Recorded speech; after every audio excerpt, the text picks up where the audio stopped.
আজকে ভোলার আমি ব্যাংসাল করে যাচ্ছি। তা মেট্রোয় উঠলাম শিয়ালদা থেকে, ডালহৌসি যাব। ভোলা একজনকে বলছে এই যে একটু ভেতরে ঢুকুন, ভেতরে ঢুকুন। শুনতে পাচ্ছেন? ও দাদা ভেতরে ঢুকুন না। বাবা পেছন ফিরতে দেখি উনি তো একজন লেডি। আরাম এ ভোলা কী কেস, দেখো আমি বুঝতে পারিনি।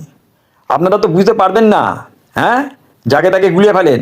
হ্যাঁ, সদ্য দেখছি আমি, আমাকে আপনারা জেন্টস বানিয়ে দিলেন। হ্যাঁ, এই কী করে বুঝবো বলুন? এই যে আপনার চুলগুলো এরকম ছোটো ছোটো করে কাটা, তারপর কীরকম সমস্ত ছেলেদের মতো জিন্স পরেছে নেবে, ও জন্মে দেখেননি?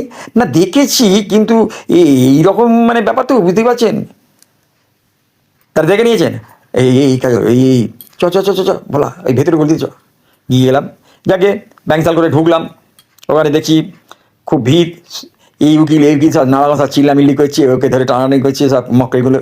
হ্যাঁ, তা আমাদের দেখলাম উকিল মশাই, সে এসে বলছে এই যে আপনার ভাড়ে কেসটা তো, হ্যাঁ ভাড়ে তো উঠবেই, উঠতেও হবেই, তবে হ্যাঁ আপনাকে একটু খরচা করতে হবে।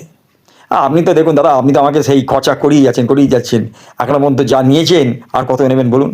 না না, আর বেশি না, আর মাত্র আপনি 5,000 টাকা দেবেন, তাহলে আপনার কেসটা ওকে সলভ হয়ে যাবে। কাউদা বলছে ওই দেখ ভোলা, ওইখানে আর একজন কী বলছে শুনতে পাচ্ছিস? কী বলছিস? শোন শোন শোন শোন, এই যে দেখুন, আপনাকে আমি কিছুতেই জিততে দেবো না। এ কি, আপনি লাস্ট মুহূর্তে এরকম কথা কেন বলছেন? না না, আমি তো আপনাকে দুবেলা দেখি, আপনি এখানে বলছেন না আমি আপনাকে চিনি না, এ আবার কিরকম কথা? না না, সেটা তো ঠিক আছে, সেটা তো ওই রাস্তায়, কিন্তু এখানে তো আপনি আমাকে বললাম যেটা আপনি বলেন চিনি না। তো আপনাদের না সত্যি নিয়ে পাওয়া যায় না।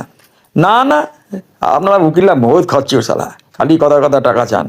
হ্যাঁ, আমার এই উকিল আর এই ডাক্তার দুটোকে চেনা আছে। ডাক্তারও তাই সালা, খালি ইঞ্জেকশনের পর ইঞ্জেকশন, ট্যাবলেটের পর ট্যাবলেট, রোগের কোনো বালাই নেই, কবে রোগ সারবে কোনো ঠিক নেই। আর আপনারাও তাই কেস চালিয়ে যাবেন। না না, আপনি আপনি যখন এই কথা বলছেন, আপনাকে কিছুতেই আমি ছাড়বো না। আমি কিন্তু কথা দিচ্ছি আপনাকে, এই টাকাটা যদি আপনি আমাকে 3 দিনের মধ্যে দিয়ে দেন তো ভালো, নয় কিন্তু অবস্থা খারাপ। আমি বললাম ভোলা চ চ, তোর কেসটা আমি সলভ করে দিচ্ছি। এইভাবে শোন, আমি কালকে বিএল অফিসার সেজে যাবো, আর তুই আমার অ্যাসিস্ট্যান্ট হবি। এই কথা রইল। আমি এই কাগজগুলো ওকে শো করবো। তুই দেখে শুনে বলে দিবি যে যে এই আপনার প্রমাণ, আপনি এদেশীয় নন, আপনি বাংলাদেশি মান, বুঝলি? পরের দিন সকালে গিয়ে ডাকছি, এ ভোলা ভোলা, দাদা আসুন আসুন আসুন, এই যে আপনাদের বিএল অফিসারের কাছে নিন, কাগজপত্র বার করুন, দেখান। খুব তো বলছিলেন ভাড়া উঠবেন না, এসে গেছে, নিন এর সঙ্গে কথা বলুন।